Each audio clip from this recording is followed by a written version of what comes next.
வணக்கம். இந்திய நேரப்படி காலை 6 மணி. ஜெம் தலைப்புச் செய்திகள்.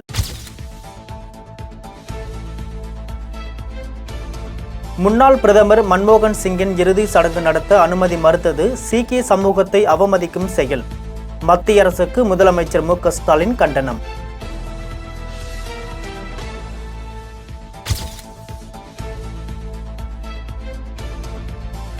சென்னை அண்ணா பல்கலைக்கழக மாணவி பாலியல் வன்கொடுமை வழக்கின் முதல் தகவல் அறிக்கை வெளியானதற்கு தொழில்நுட்ப முறைகேடே காரணம். சட்ட அமைச்சர் ரகுபதி விளக்கம்.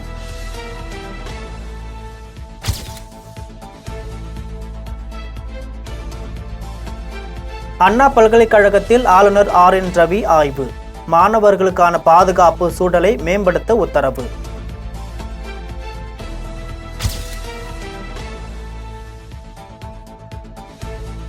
புத்தாண்டு கொண்டாட்டத்தை ஒட்டி டிசம்பர் 31 இரவு 9 மணி முதல் பாதுகாப்பை அதிகரிக்க வேண்டும். காவல் அதிகாரிகளுடன் நடைபெற்ற கலந்தாய்வு கூட்டத்தில் சென்னை காவல் ஆணையர் அருண் உத்தரவு.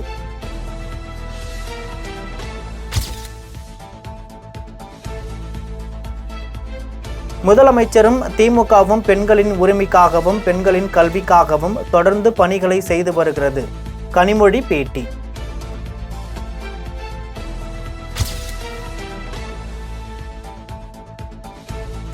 தமிழகம் முழுவதும் கல்லூரிகளில் பயிலும் மாணவிகளின் பாதுகாப்பு கேள்விக்குறியாகியுள்ளது. அமமுக பொதுச் செயலாளர் டிடிவி தினகரன் குற்றச்சாட்டு.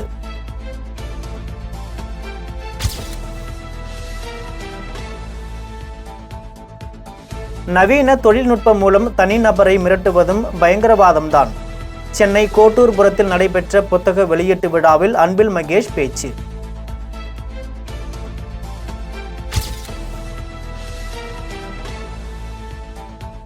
பல்கலைக்கழக மாணவிக்கு நேர்ந்த கொடுமை குறித்து முதலமைச்சரோ துணை முதலமைச்சரோ ஆறுதல் அறிக்கை கூட வெளியிடவில்லை.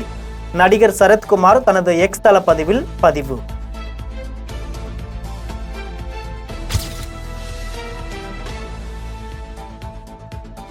மது கடையை அதிகரித்துவிட்டு குடியை கெடுக்கும் என விளம்பரம் செய்வதால் தான் என்ன பயன்? உயர்நீதிமன்ற மதுரை கிளை நீதிபதிகள் அமர்வு கேள்வி.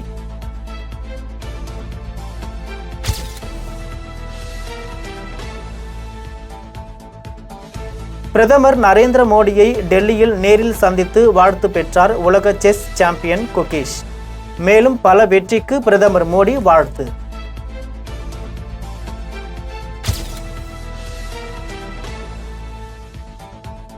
பாலியல் வன்கொடுமை முதல் தகவல் அறிக்கை கசிவு. பாதிக்கப்பட்ட மாணவிக்கு இடைக்கால இழப்பீடாக ரூபாய் 25 லட்சம் வழங்க வேண்டும்.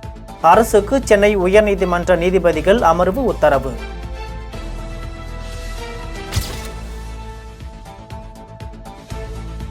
புதுவையில் தமிழ்நாடு புதுச்சேரி பாமக சிறப்பு பொதுக்குழு கூட்டத்தில் நிறுவனர் ராமதாஸ் தலைவர் அன்புமணி மோதல்.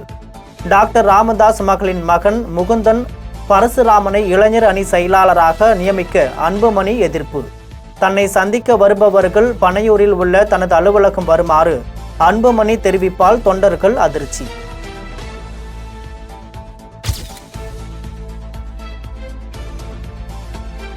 சின்ன மாங்காவும் பெரிய மாங்காவும் மேடையிலேயே அடித்துக் கொண்டது.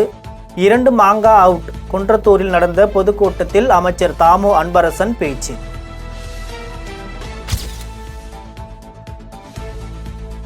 கோவை பேரூர் பட்டீஸ்வரர் கோவிலில் முன்னாள் கிரிக்கெட் வீரர் ஷேவாக் சாமி தரிசனம். செல்ஃபி எடுத்து மகிழ்ந்த ரசிகர்கள்.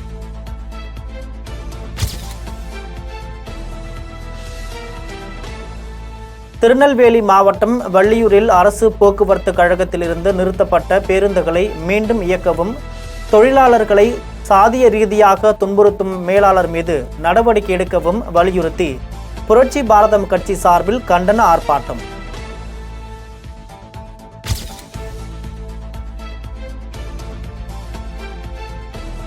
கேப்டனை தன் வீட்டு பிள்ளையாக ஏற்றுக்கொண்ட உலக தமிழர்களுக்கு தேமுதிக சார்பில் நன்றி.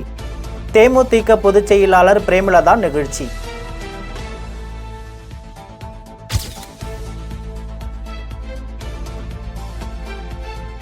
காஞ்சிபுரம் அருகே உத்திரமேரூரில் வெங்கச்சேரி பாலாற்றில் குளிக்க சென்ற மூவர் நீரில் மூழ்கி பலி. வழக்கு பதிந்து போலீசார் விசாரணை.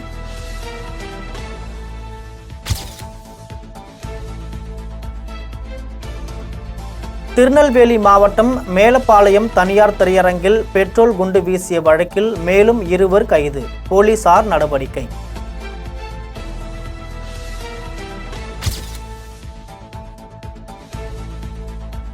அனைத்து குடும்ப அட்டைதாரர்கள் மற்றும் இலங்கை தமிழர் மறுவாழ்வு முகாம்களில் வசிக்கும் குடும்பத்தினருக்கு பொங்கல் பரிசு தொகுப்பு, 1 கிலோ பச்சரிசி, 1 கிலோ சர்க்கரை மற்றும் 1 முழு கரும்பு வழங்கப்படும், தமிழக அரசு அறிவிப்பு.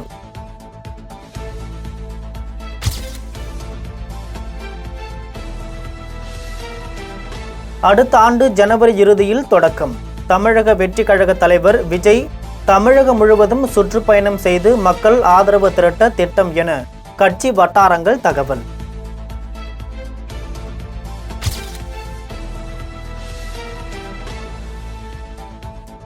விருதுநகர் மாவட்டம் ராஜபாளையத்தில் 8 வயது சிறுமிக்கு பாலியல் தொல்லை, புகைப்பட கலைஞர் முருகேசன் போக்சோவில் கைது.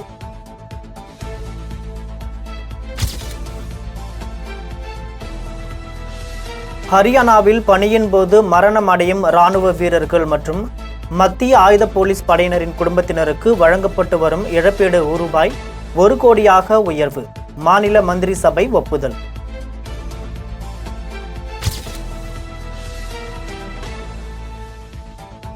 டெல்லியில் கடந்த 24 மணி நேரத்தில் 41.2 மில்லிமீட்டர் மழை பொழிவு, 101 ஆண்டுகளில் இல்லாத அளவு என வானிலை ஆய்வு மையம் தகவல்.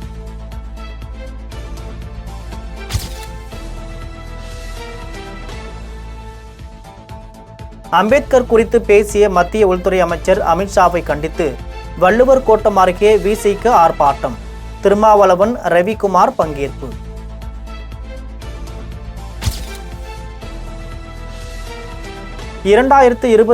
ஆண்டு புத்தாண்டு கொண்டாட்டம். சென்னையில் உள்ள கடற்கரைகளில் டிசம்பர் 31 முதல் ஜனவரி 1 வரை பொதுமக்கள் கடலில் இறங்க குளிக்க தடை, சென்னை காவல் ஆணையர் அருண் உத்தரவு.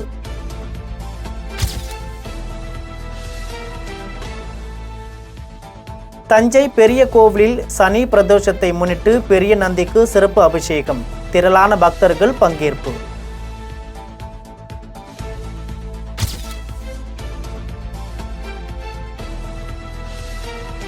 மார்கழி மாத பிரதோஷ தினத்தையொட்டி திருவண்ணாமலை அண்ணாமலையார் கோவிலில் நந்திக்கு சிறப்பு அபிஷேகம், திரளான பக்தர்கள் தரிசனம்.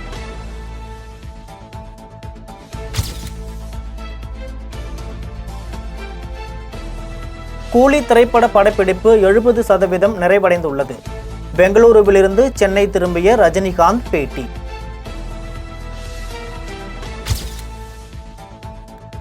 இனி வருவது உலக செய்திகள். பாகிஸ்தான் படைநிலைகள் மீது தலிபான் கடும் தாக்குதல், 1 பலி, 9 பேர் படுகாயம். இஸ்லாமாபாத் திருப்பி தாக்கியதில் 3 தலிபான் வீரர்கள் உயிரிழப்பு. பாகிஸ்தான் ஆப்கானிஸ்தான் எல்லையில் கடும் பதற்றம்.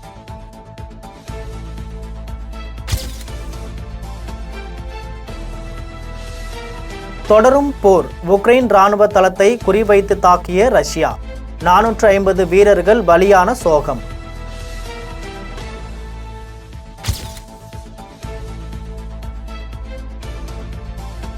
பிரம்மபுத்திரா நதி மீது மிகப்பெரிய அணை. பிரம்மபுத்திரா நதியின் குறுக்கே கட்டப்பட்டுள்ள உலகின் மிகப்பெரிய அணையால் இந்தியாவிற்கு பாதிப்பு ஏற்படாது, சீனா விளக்கம்.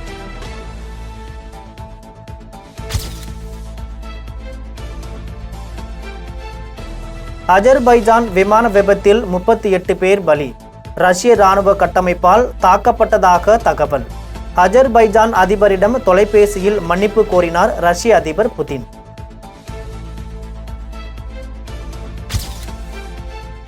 இத்துடன் ஜெம் செய்திகள் நிறைவடைகின்றன. மீண்டும் ஜெம் செய்திகள் காலை 8:30 மணிக்கு.